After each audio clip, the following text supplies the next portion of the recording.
El misterio de Niles Court, de Emma Orski. Bueno, ya saben, algunos dicen que es hija de un duque, otros que nació en la miseria y que el título fue añadido a su nombre solo para darle estilo e influencia. Podría decir mucho, por supuesto, pero tengo los labios sellados, como dicen los poetas. A lo largo de su exitosa carrera en Scotland Yard, me honró con su amistad y confianza, pero cuando me aceptó como socia, por así decirlo, me hizo prometer que jamás diría una palabra de su vida privada, y esto lo juré sobre la Biblia. Prefiero morir antes que... y todo lo demás. Sí, siempre la llamamos Milady, desde el momento en que la pusieron al frente de nuestra sección, y el jefe la llamaba Lady Molly en nuestra presencia. Las del departamento femenino somos terriblemente menospreciadas por los hombres, aunque no me digas que las mujeres no tienen 10 veces más intuición que ese sexo torpe y severo. Estoy firmemente convencida de que no habría ni la mitad de crímenes sin resolver si alguno de los llamados misterios se sometieran a una investigación femenina. Suponen por un momento, por ejemplo, que la verdad sobre ese extraordinario caso en Niles Court habría salido a la luz si solo los hombres se hubieran encargado. ¿Habría corrido algún hombre un riesgo tan audaz como el que corrió Lady Molly cuando...? Pero me estoy anticipando. Regresemos a aquella memorable mañana en la que entró en mi oficina en un estado de agitación salvaje. El jefe dice que puedo ir a Niles Court si quiero, Mary, dijo con la voz temblorosa de emoción. ¿Tú? Exclamé. ¿Para qué? ¿Para qué? ¿Para qué? Repitió con entusiasmo. Mary, no lo entiendes. Es la oportunidad que he estado esperando. La oportunidad de mi vida. Todos están desesperados por el caso en Scotland Yard. El público está furioso y aparecen columnas de cartas sarcásticas en los periódicos. Ninguno de nuestros hombres sabe qué hacer, están desesperados. Así que esta mañana fui a ver al jefe. ¿Sí? Pregunté con ansiedad, pues ella había dejado de hablar de repente. Bueno, ahora no importa cómo lo hice. Te lo contaré todo por el camino, porque tenemos el tiempo justo para tomar el tren de las 11 a Canterbury. El jefe dice que puedo ir y que puedo llevar conmigo a quien quiera. Sugirió a uno de sus hombres, pero por alguna razón siento que esto es trabajo de mujeres. Te prefiero a ti, Mary, que a cualquiera. Revisaremos los detalles preliminares del caso juntas en el tren, ya que supongo que aún no los tienes bien dominados y apenas tienes tiempo de organizar algunas cosas y encontrarte conmigo en la taquilla de Charing Cross a tiempo para las 11 en punto. Se fue antes de que pudiera hacerle más preguntas, y de todos modos estaba demasiado atónita para decir algo. Un caso de asesinato en manos del departamento de mujeres. Algo así no se había visto hasta ahora. Pero yo también estaba emocionadísima y pueden estar seguros de que llegué a la estación a tiempo. Por suerte, Lady Molly y yo teníamos un carruaje para nosotras solas. Era un viaje directo a Canterbury, así que teníamos mucho tiempo por delante. Y yo ansiaba saberlo todo sobre este caso, sin duda, ya que iba a tener el honor de ayudar a Lady Molly. El asesinato de Mary Nichols se cometió en Ashcart, una elegante mansión antigua que se alza en el pueblo de Niles Court. La corte está rodeada de magníficos terrenos arbolados, cuya parte más fascinante es una isla en medio de un pequeño estanque sobre el que cruza un pequeño puente rústico. La isla se llama El Desierto y se encuentra en el extremo más alejado del terreno, fuera de la vista y del oído de la propia mansión. Fue en ese encantador lugar, al borde del estanque, donde se encontró el cuerpo de una joven el pasado 5 de febrero. Les ahorraré los horribles detalles de este macabro descubrimiento. Baste decir por ahora que la desafortunada mujer yacía boca abajo, con la parte inferior del cuerpo sobre el pequeño terraplén cubierto de hierba y la cabeza, los brazos, los hombros hundidos en el lodo del agua estancada justo debajo. Fue Timothy Coleman, uno de los jardineros de Ashcart, quien primero hizo este terrible descubrimiento. Había cruzado el rústico puente y recorrido la pequeña isla en su totalidad, cuando notó algo azul que yacía medio dentro y medio fuera del agua. Timothy es un campesino impasible y poco emotivo, y una vez que comprobó que el objeto era el cuerpo de una mujer con un vestido azul y adornos blancos, se agachó tranquilamente e intentó levantarlo del barro. Pero incluso su impasibilidad cedió ante la terrible visión que se reveló ante él, que la mujer, quienquiera que fuese, había sido brutalmente asesinada era evidente, pues su vestido estaba manchado de sangre por delante. Pero lo que era tan terrible que incluso al viejo Timothy le causó escalofríos fue que debido a que la cabeza, los brazos y los hombros aparentemente habían estado en el lodo durante algún tiempo, se encontraban en un avanzado estado de descomposición. Bueno, lo que era necesario fue hecho de inmediato, por supuesto. Coleman fue a buscar ayuda al pueblo, y pronto la policía llegó al lugar y trasladó los restos de la desafortunada víctima a la pequeña comisaría local. Ninescore es un pueblo tranquilo y apartado, situado a unas 7 millas de Canterbury y a 4 de Sandwich. Pronto todos los habitantes del lugar se enteraron de que se había cometido un terrible asesinato en el pueblo, y todos los detalles ya se comentaban abiertamente en el Hombre Verde. Para empezar, todos dijeron que aunque el cuerpo en sí pudiera estar prácticamente irreconocible, el vestido de sarga azul brillante con el forro blanco era inconfundible, al igual que el anillo de perla y rubí y el bolso de cuero rojo que el inspector Myers encontró cerca de la mano de la mujer asesinada. 2 horas después del macabro hallazgo de Timothy Coleman, se estableció con certeza la identidad de la desafortunada víctima. Se trataba de Mary Nichols, quien vivía con su hermana Susan en el número 2 de Elm Cottage, en Ninescore Lane, casi enfrente de Ashcourt. También se supo que cuando la policía se presentó en esa dirección, encontraron el lugar cerrado y aparentemente deshabitado. La señora Hooker, quien vivía en el número 1, al lado, explicó al inspector Myers que Susan y Mary Nichols se habían ido de casa hacía unas 2 semanas y que no las había visto desde entonces. «Mañana harán 2 semanas», dijo. «Estaba justo en la puerta de mi casa, llamando al gato para que entrara. Eran más de las 7 y la noche era tan oscura como jamás se ha visto. Apenas se veía el cielo y caía una llovizna húmeda y desagradable por todas partes. Susan y Mary salieron de su cabaña. No pude ver bien a Susan, pero oí la voz de Mary con claridad. Dijo: «Tenemos que darnos prisa». Yo, pensando que irían de compras al pueblo, les grité que acababa de oír el reloj de la iglesia dar las 7 y que al ser jueves, día en que se cierra temprano, encontrarían todas las tiendas cerradas en Ninescore.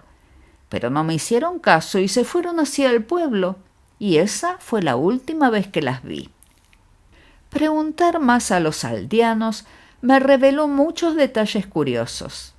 Al parecer, Mary Nichols era una joven muy voluble, sobre la que ya se había armado un buen escándalo, mientras que Susan, por otro lado, de conducta muy sobria y firme, se había irritado considerablemente por la dudosa reputación de su hermana menor. Y según la señora Hooker, muchas fueron las agrias disputas que surgieron entre las 2 chicas. Estas disputas, al parecer, habían sido especialmente violentas durante el último año, cada vez que el señor Lionel Lydgate visitaba la casa. Era un caballero londinense, al parecer, un joven de ciudad, como se supo después, pero se alojaba con frecuencia en Canbury, donde tenía algunos amigos, y en esas ocasiones venía a Ninescore en su elegante cochecito y llevaba a Mary a dar un paseo. El señor Lydgate es hermano de Lord Edbrook, el multimillonario, quien recibió honores por su cumpleaños el año pasado. Su señoría reside en el castillo de Edbrook, pero él y su hermano Lionel habían alquilado Ash Court una o dos veces, ya que ambos eran aficionados al golf y Sandwich Links estaba muy cerca. Lord Edbrook, debo añadir, está casado. El señor Lionel Lydgate, por otro lado, acaba de comprometerse con la señorita Marbury, hija de uno de los canónigos de Canbury. No es de extrañar, por tanto, que Susan Nichols se opusiera firmemente a que el nombre de su hermana siguiera unido al de un joven muy superior en posición social, quien además estaba a punto de casarse con una joven de su misma clase social. Pero a Mary eso parecía no importarle. Era una joven a la que solo le gustaba la diversión y el placer, y se encogía de hombros ante la opinión pública, a pesar de que corrían malos rumores sobre la paternidad de una niña que ella misma había puesto al cuidado de la señora Williams, una viuda que vivía en una cabaña algo aislada en la carretera de Canbury. Mary le había contado a la señora Williams que el padre de la niña, su propio hermano, había fallecido repentinamente, dejándola a cargo de ella y de Susan, y como no podían cuidarla adecuadamente, quisieron que la señora Williams se hiciera cargo. Esta accedió de inmediato. Se fijó la cantidad para la manutención de la pequeña y a partir de entonces Mary Nichols fue a verla todas las semanas, llevando siempre el dinero. El inspector Measures visitó a la señora Williams y la digna viuda tenía sin duda una sorprendente secuela para la historia anterior. «Hace 15 días», explicó la señora Williams al inspector, «poco después de las 7, Mary Nichols llegó corriendo a mi casa. Era una noche horrible, muy oscura y con una llovizna desagradable. Mary me dijo que tenía mucha prisa, se iba a Londres en tren desde Canbury y quería despedirse de la niña. Parecía muy nerviosa y tenía la ropa muy mojada. Le llevé a la niña y ella la besó casi con desesperación. «Cuídela bien, señora Williams», dijo. «Puede que me ausente algún tiempo».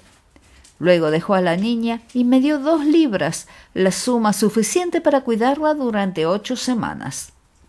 Después de lo cual, Mary se despidió una vez más y salió corriendo de la casa acompañada por la señora Williams hasta la puerta principal. La noche era muy oscura y no podía ver si Mary estaba sola o no, hasta que oyó su voz entre lágrimas. Tenía que besar a la niña. Entonces la voz se apagó en la distancia. «De camino a Canbury», dijo la señora Williams con mucho énfasis. Hasta ahora, como verán, el inspector Measures pudo determinar la salida de las 2 hermanas Nichols de Ninescore la noche del 23 de enero. Obviamente salieron de su casa alrededor de las 7. Fueron a casa de la señora Williams, donde Susan se quedó afuera mientras Mary entró a despedirse de la niña. Después de eso, todo rastro de ellas parece haberse desvanecido. Si fueron a Canbury, si tomaron el último tren, en qué estación se bajaron o cuándo regresó la pobre Mary, es algo que no se puede saber por el momento. Según el médico, la desafortunada joven debía llevar muerta al menos 12 o 13 días, ya que si bien el agua estancada pudo haber acelerado la descomposición, la cabeza no pudo haber llegado a un estado tan avanzado en menos de 2 semanas. En la estación de Canbury, ni el taquillero ni los maleteros pudieron arrojar luz sobre el asunto. Canbury West es una estación concurrida y decenas de pasajeros compran billetes y pasan por las barreras cada día. Por lo tanto, fue imposible encontrar información concluyente sobre dos jóvenes que pudieron o no haber viajado en el último tren de la línea de Alta el sábado 23 de enero, es decir, 2 semanas antes. Una cosa era segura: independientemente de si Susan había ido a Canbury y viajado en ese tren sola o con su hermana, Mary sin duda había regresado a Ninescore esa misma noche o al día siguiente, ya que Timothy Coleman encontró sus restos semidescompuestos en los terrenos de Ashcourt 2 semanas después. ¿Había regresado para encontrarse con su amante o qué? ¿Y dónde estaba Susan ahora? Desde el principio, por lo tanto, como ven, hubo un gran misterio en todo el caso. Era natural que la policía local pensara que, a menos que la investigación revelara algo más concreto, querrían contar con la ayuda de algunos de los agentes de Scotland Yard. Así que las notas preliminares se enviaron a Londres y algunas llegaron a nuestras manos. Lady Molly se interesó profundamente en el asunto desde el principio y creo firmemente que simplemente inquietó al jefe para que le permitiera ir a Ninescore y ver qué podía hacer.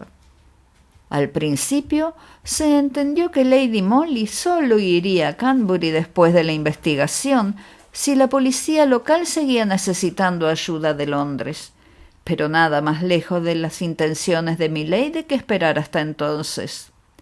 «No me iba a perder el primer acto de un drama romántico», me dijo justo cuando nuestro tren llegaba a toda velocidad a la estación de Canbury. «Recoge tu maleta, Mary. Vamos a ir a Ninescore. 2 artistas en una gira de dibujo, recuerda, y encontraremos alojamiento en el pueblo, me atrevería a decir». Almorzamos en Canbury y luego comenzamos a caminar las 6 millas y media hasta Ninescore, cargando con nuestras maletas. Nos alojamos en una de las casas de campo donde el letrero «Apartamentos para dama o caballero soltero respetable» nos había invitado hospitalariamente a entrar, y a las 8 de la mañana siguiente nos dirigimos a la comisaría local donde se llevaría a cabo la investigación. Qué lugar tan peculiar, apenas una simple cabaña convertida para uso oficial, y la pequeña habitación abarrotada a su máxima capacidad. Creo firmemente que toda la población adulta del vecindario se había congregado en esos 10 metros cúbicos de atmósfera sofocante. El inspector Measures, informado por el jefe de nuestra llegada, nos había reservado 2 buenos lugares a la vista de los testigos, el forense y el jurado. La habitación estaba insoportablemente calurosa, pero les aseguro que ni Lady Molly ni yo pensábamos mucho en nuestra comodidad en ese momento. Estábamos tremendamente interesadas en lo que teníamos que hacer. Desde el principio, el caso pareció, por así decirlo, envolverse cada vez más en su manto de misterio impenetrable. Había muy pocas pistas, solo esa terrible intuición, esa oscura sospecha tácita sobre la culpabilidad de un hombre en particular, que se sentía flotando en la mente de todos los presentes. Ni la policía ni Timothy Coleman tenían nada que añadir a lo que ya se sabía. Se presentaron el anillo y el bolso, así como el vestido que llevaba la mujer asesinada. Varios testigos juraron que todo era propiedad de Mary Nichols. Timothy, al ser interrogado minuciosamente, dijo que en su opinión el cuerpo de la joven había sido empujado al barro, ya que la cabeza estaba completamente incrustada en él y que no era posible que hubiese caído de esa manera. Se repitió el informe médico, que era tan incierto, tan vago. Como antes, debido al estado de la cabeza y el cuello, era imposible determinar cómo se había asestado el golpe mortal. El médico reiteró su declaración de que la desafortunada joven debía llevar muerta casi 2 semanas. El cuerpo fue descubierto el 5 de febrero, 2 semanas antes. Eso habría sido alrededor del 23 de enero. El cuidador, que vivía en la cabaña de Ashcourt, también pudo arrojar poca luz sobre el misterioso suceso. Ni él ni ningún miembro de su familia habían visto ni oído nada que despertara sospechas. Sin embargo, explicó que el desierto donde se cometió el asesinato está situado a unos 200 metros de la cabaña, con la mansión y el jardín de flores entre ellos. En respuesta a una pregunta de un miembro del jurado, dijo que esa parte del terreno solo está separada de Ninescore Lane por un muro bajo de ladrillo, que tiene una puerta que da al callejón casi enfrente de Elms Cottage. Añadió que la mansión llevaba más de un año vacía y que él había sucedido al anterior cuidador, fallecido hacía unos 12 meses. El señor Lydgate no había ido a jugar golf desde que el testigo estaba a cargo. Sería inútil recapitular todo lo que los diversos testigos dijeron a la policía y ahora estaban dispuestos a jurar. La vida privada de las dos hermanas Nichols se había desvelado con todo lujo de detalles, al menos hasta donde se conocía públicamente. Pero ya saben cómo es la gente del pueblo, salvo cuando hay algún escándalo o chismorreo, saben muy poco de la vida íntima de otros. Las dos chicas parecían vivir en una situación muy cómoda. Mary siempre vestía con elegancia y la niña, a quien había confiado a la señora Williams, tenía abundante ropa buena y cara, mientras que su manutención, 5 chelines semanales, se pagaba con infalible regularidad. Lo que parecía cierto, sin embargo, era que no se llevaban bien, que Susan se oponía vehementemente a la relación de Mary con el señor Lydgate, y que recientemente había hablado con el vicario pidiéndole que intentara convencer a su hermana de que se marchara de Ninescore para siempre, rompiendo así con el pasado. El reverendo Octavius Ludlow, vicario de Ninescore, parece haber tenido entonces una breve conversación con Mary sobre el tema, sugiriéndole que aceptara un buen puesto en Londres. Pero, declaró el reverendo, no le causé mucha impresión. Todo lo que me respondió fue que desde luego nunca tendría que dedicarse al servicio, ya que tenía buenos ingresos propios y podía obtener 5.000 libras o más con bastante facilidad en cualquier momento, si así lo deseaba. ¿Le mencionó usted el nombre del señor Lydgate?, preguntó el forense.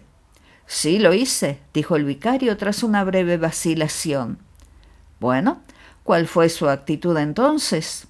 Me temo que se rió, respondió el reverendo Octavius con remilgo, y dijo de forma muy pintoresca, aunque algo gramaticalmente incorrecta, que algunos no sabían de lo que hablaban. Todo muy impreciso, nada concreto, ningún motivo sugerido, más allá de una vaga sospecha quizá de chantaje, para explicar un crimen brutal. Sin embargo, no debo olvidar los otros 2 hechos que salieron a la luz en el curso de esta extraordinaria investigación. Aunque en su momento estos hechos parecieron de suma importancia para el esclarecimiento del misterio, solo contribuyeron a sumir el caso en una oscuridad aún más impenetrable que antes. Me refiero en primer lugar a la declaración de James Franklin, carretero empleado por uno de los granjeros locales. Declaró que alrededor de las 6:30 de la noche de ese mismo sábado 23 de enero, andaba por Ninescore Lane conduciendo su caballo y su carro, ya que la noche era realmente oscura. Justo cuando se acercaba a Elm Cottage, oyó una voz de hombre que decía con una especie de susurro ronco: «¡Abre la puerta, por favor! ¡Está muy oscuro!». Luego hubo una pausa, tras la cual la misma voz añadió: «Mary, ¿dónde demonios estás?», a lo que una voz de mujer respondió: «De acuerdo, voy». Jane Franklin no oyó nada después de eso, ni vio a nadie en la penumbra. Con la impasibilidad característica de los campesinos de Kent, no pensó más en ello hasta el día en que se enteró del asesinato de Mary Nichols. Entonces se presentó voluntariamente y contó su historia a la policía. Ahora bien, Al ser interrogado minuciosamente, no pudo precisar si esas voces provenían de ese lado del callejón donde se encuentran el cottage o del otro lado, bordeado por el muro bajo de ladrillo. Finalmente, el inspector Measures, quien demostró un extraordinario sentido del drama, sacó un documento que había reservado para el final.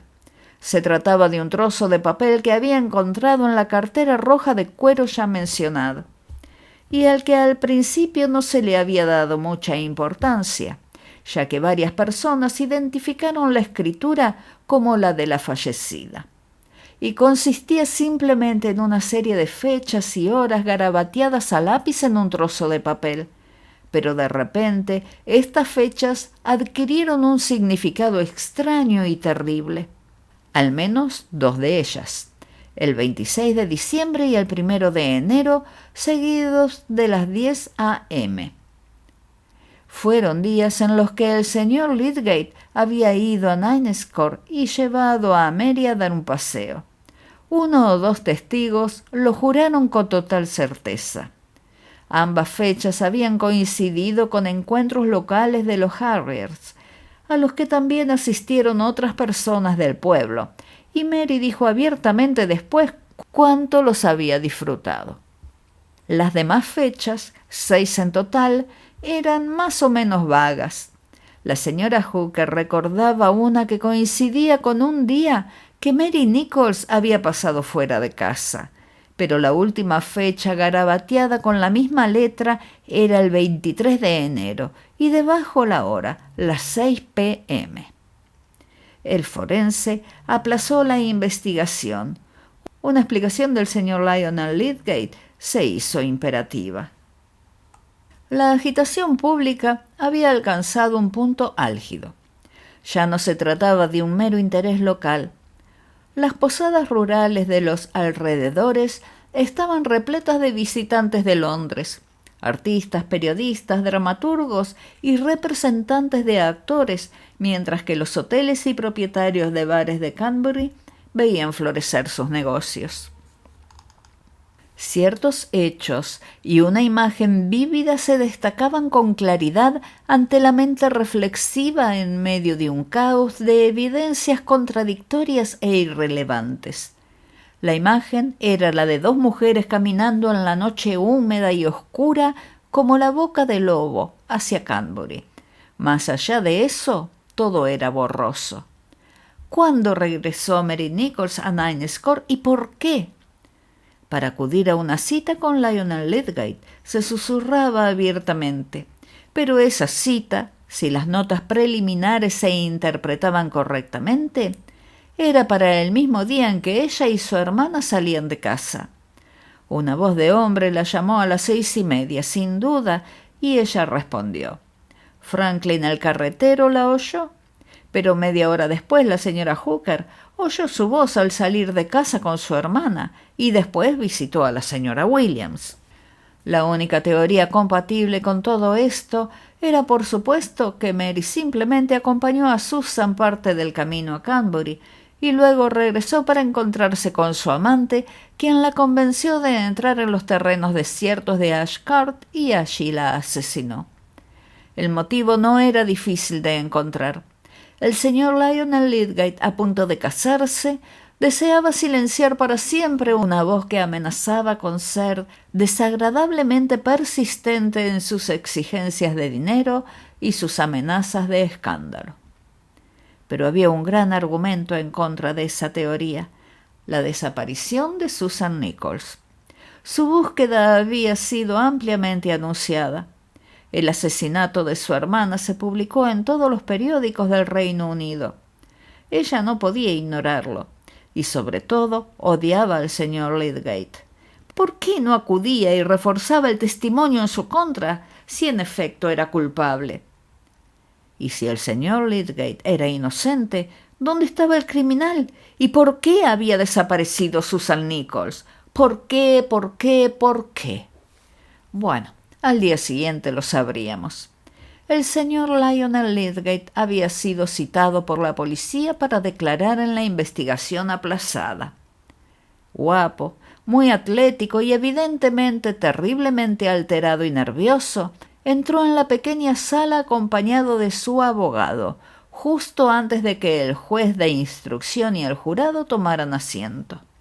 Miró fijamente a Lady Molly al sentarse y por la expresión de su rostro supuse que estaba muy intrigado por saber quién era.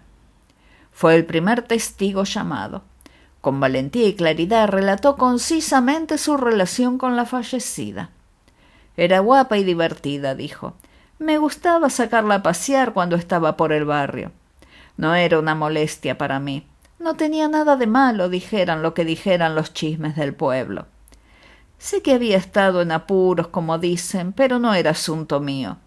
No me correspondía ser duro con una chica y me imagino que algún sinvergüenza la había tratado muy mal. Aquí el forense lo presionó, pidiéndole que explicara a qué se refería, pero el señor Lydgate se obstinó, y a cada pregunta capciosa respondía con firmeza y con gran énfasis. No sé quién fue. No tenía nada que ver conmigo, pero me daba pena la chica porque todos se ponían en su contra, incluida su hermana, e intentaba darle un poco de alegría cuando podía. Eso estaba bien, contado con mucha compasión. Al público le gustaba bastante este agradable ejemplar de hombría inglesa amante del cricket, el golf y el fútbol. Posteriormente el señor Lydgate admitió haber visto a Mary el 26 de diciembre y el 1 de enero, pero juró enfáticamente que esa fue la última vez que la vio. Pero el 23 de enero, insinuó el forense, ¿concertó una cita con la fallecida entonces? Por supuesto que no, respondió. ¿Pero la vio ese día? Rotundamente no, respondió en voz baja. Fui al castillo de Edbrook, la casa de mi hermano en Lincolnshire, el 20 del mes pasado, y regresé a la ciudad hace apenas 3 días. ¿Lo jura, señor Lydgate?, preguntó el forense. Sí, lo juro, y hay una veintena de testigos que lo confirman. La familia, la gente de la casa, los sirvientes. Intentó dominar su propia excitación. Supongo, pobre hombre, que acababa de darse cuenta de que ciertas horribles sospechas pesaban sobre él. Su abogado lo tranquilizó y al poco rato se sentó, mientras debo decir que todos los presentes se sintieron aliviados al pensar que después de todo el apuesto joven atleta no era un asesino. Al mirarlo, eso parecía ciertamente absurdo. Pero entonces, por supuesto, se llegó al punto muerto, y como no había más testigos que escuchar ni nuevos hechos que dilucidar, el jurado emitió el veredicto habitual contra alguna persona o personas desconocidas, y nosotros, los espectadores profundamente interesados, nos vimos obligados a afrontar el problema. ¿Quién asesinó a Mary Nichols y dónde estaba su hermana Susan? Tras el veredicto, regresamos a nuestro alojamiento. Lady Molly caminaba en silencio con ese profundo ceño fruncido que, según supe, significaba que estaba sumida en sus pensamientos. Ahora tomaremos un té, dije con un suspiro de alivio en cuanto entramos por la puerta de la cabaña. No, no lo haremos, respondió milady secamente. Voy a escribir un telegrama e iremos directamente a Canbury, y lo enviaremos desde allí. —¿A Canbury? —exclamé con voz entrecortada. 2 horas de camino al menos. Pero no creo que podamos conseguir un coche, y son más de las 3. ¿Por qué no envías tu telegrama desde Ninescore? —Mary, eres tonta —fue toda la respuesta que recibí. Escribió 2 telegramas, uno de los cuales tenía al menos 3 docenas de palabras, y llamándome una vez más para que la acompañara, partimos hacia Canbury. Yo estaba sin té, enfadada y desconcertada. Lady Molly estaba alerta, alegre y de una actividad irritante. Llegamos a la primera oficina de telégrafos poco antes de las 5. Milady envió el telegrama sin dignarse a decirme nada sobre su destino ni su contenido. Luego me llevó al Hotel Castle y amablemente me ofreció té. —¿Puedo preguntar si piensas volver a Ninescore esta noche? Pregunté con un ligero toque de sarcasmo, pues me sentía realmente molesta. No, Mary, respondió, masticando tranquilamente un poco de celilum. He alquilado un par de habitaciones en este hotel y le he telegrafiado al jefe que si quiere enviar un mensaje nos encontrará aquí mañana por la mañana. Después de eso, no me quedó más remedio que resignarme, tener paciencia y finalmente cenar y acostarme. A la mañana siguiente, milady entró en mi habitación antes de que terminara de vestirme. Tenía un periódico en la mano y lo tiró sobre la cama mientras decía con calma: «Salió en el periódico de la tarde tal como supuse. Creo que llegaremos a tiempo».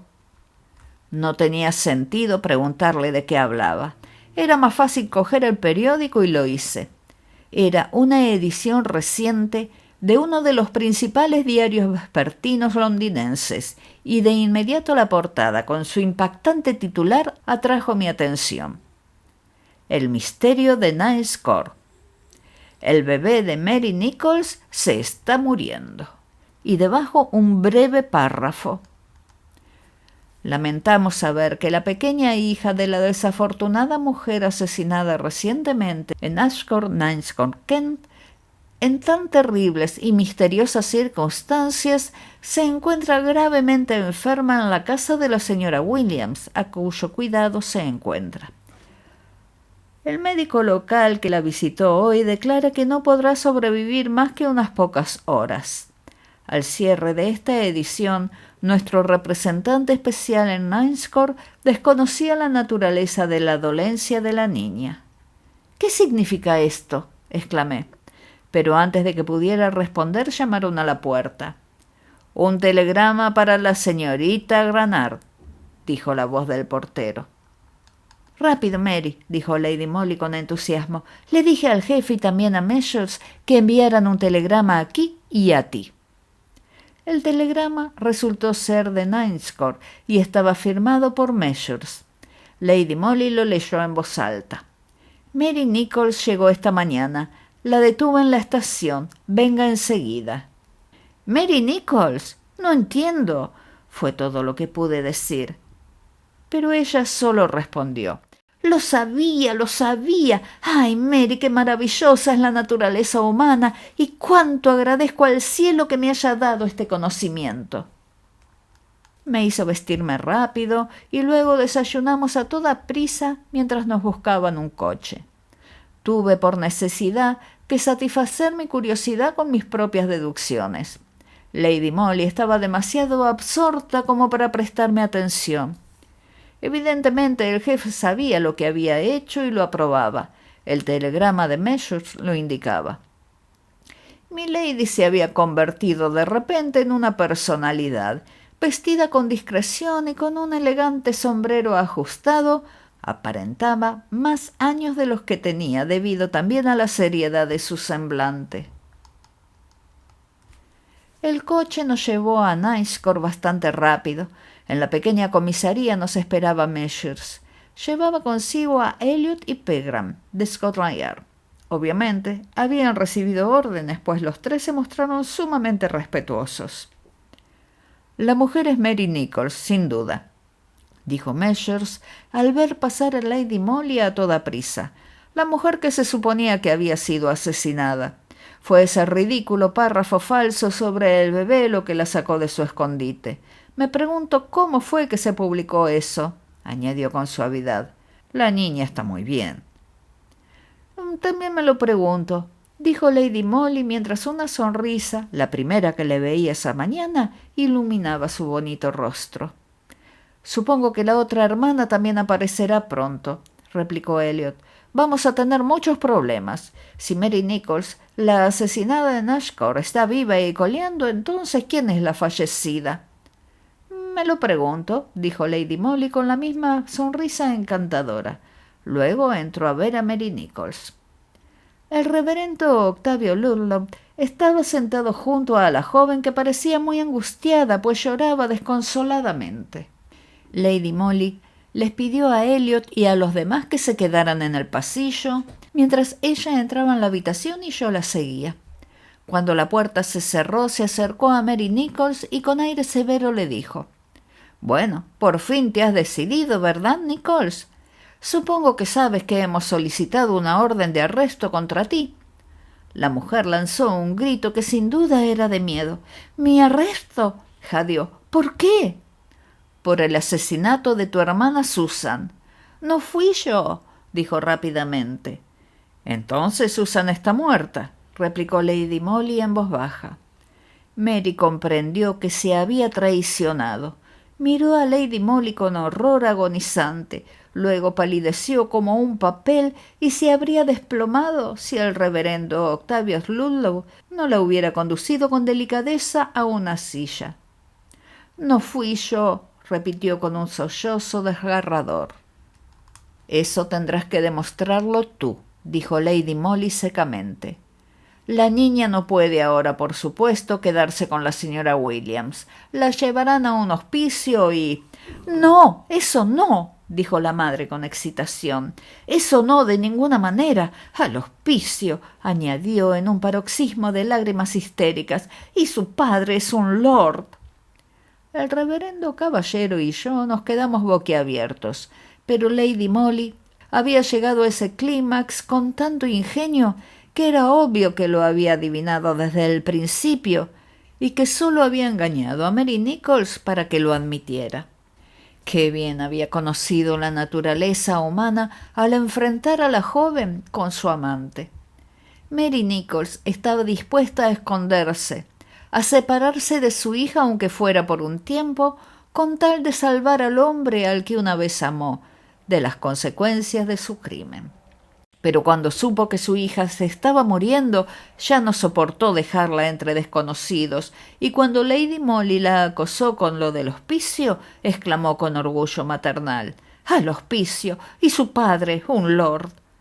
Acorralada, confesó toda la verdad.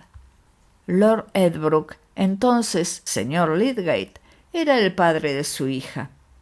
Sabiéndolo, su hermana Susan llevaba más de un año chantajeando sistemáticamente al desafortunado hombre. No del todo, al parecer, sin la connivencia de Mary. En enero pasado lo convenció de ir a Ninescore con la clara promesa de que Mary lo recibiría y le entregaría las cartas que había recibido de él, así como el anillo que le había regalado a cambio de una suma de 5.000 libras. El lugar de encuentro estaba acordado, pero en el último momento Mary temió ir a oscuras. Susan, sin inmutarse, pero preocupada por su propia reputación en caso de que la vieran hablando con un hombre tan tarde en la noche, se puso el vestido de Mary, tomó el anillo y las cartas, y también el bolso de su hermana, y fue a encontrarse con Lord Edbrook. Lo que sucedió en esa entrevista nadie lo sabrá jamás. Terminó con el asesinato de la chantajista. Supongo que el hecho de que Susan, en cierta medida, hubiera comenzado haciéndose pasar por su hermana, le dio al asesino la primera idea de confundir la identidad de su víctima con el horrible recurso de enterrar el cuerpo en el lodo viscoso. En fin, que casi logró engañar a la policía y lo habría hecho por completo, a no ser por la extraña intuición de Lady Molly en el asunto. Después de su crimen, el hombre corrió a la cabaña de Mary. Tenía que confesárselo todo, ya que sin su ayuda estaba condenado. Así que la convenció de que se fuera de casa y no dejara ni rastro de sí misma ni de su hermana en Ninescore. Con la ayuda del dinero que él le daría, podría comenzar una nueva vida en otro lugar, y sin duda engañó a la desafortunada muchacha con la promesa de que su hija le sería devuelta muy pronto. Así convenció a Mary Nichols, quien sería la gran y más importante testigo en su contra en el momento en que se descubriera su crimen. Una chica del tipo y la clase de Mary obedece instintivamente al hombre que una vez amó, el hombre que es el padre de su hija. Ella consintió en desaparecer y dejar que todo el mundo creyera que había sido asesinada por un delincuente desconocido. Entonces, el asesino regresó silenciosamente a su lujosa casa en el castillo de Edbrook, sin que nadie sospechara de él. A nadie se le había ocurrido mencionar su nombre con relación al de Mary Nichols. En la época en que solía visitar Ashcourt era el señor Lydgate, y al convertirse en noble, el soñoliento y apartado Ninescore dejó de pensar en él. Quizá el señor Lionel Lydgate sabía todo sobre la relación de su hermano con la muchacha del pueblo. Por su actitud en la investigación diría que sí, pero por supuesto no traicionaría a su propio hermano a menos que se le obligara. Ahora, por supuesto, todo el aspecto del caso había cambiado. El velo del misterio se había desgarrado gracias a la perspicacia y la maravillosa intuición de una mujer que, en mi opinión, es la psicóloga más extraordinaria de su tiempo. Ya conocen cómo continuó esto. Nuestros colegas de Scotland Yard, con la ayuda de la policía local, siguieron el ejemplo de Lady Molly y comenzaron sus investigaciones sobre los movimientos de Lord Edbrook alrededor del 23 de enero. Incluso sus pesquisas preliminares revelaron que su señoría había abandonado el castillo de Edbrook el 21. Fue a la ciudad diciendo a su esposa y a su familia que lo habían llamado por negocios y ni siquiera se llevó a su ayuda de cámara. Se alojó en el Hotel Langham. Pero aquí las investigaciones policiales llegaron a un abrupto final. Lord Edbrook evidentemente se enteró de ellas.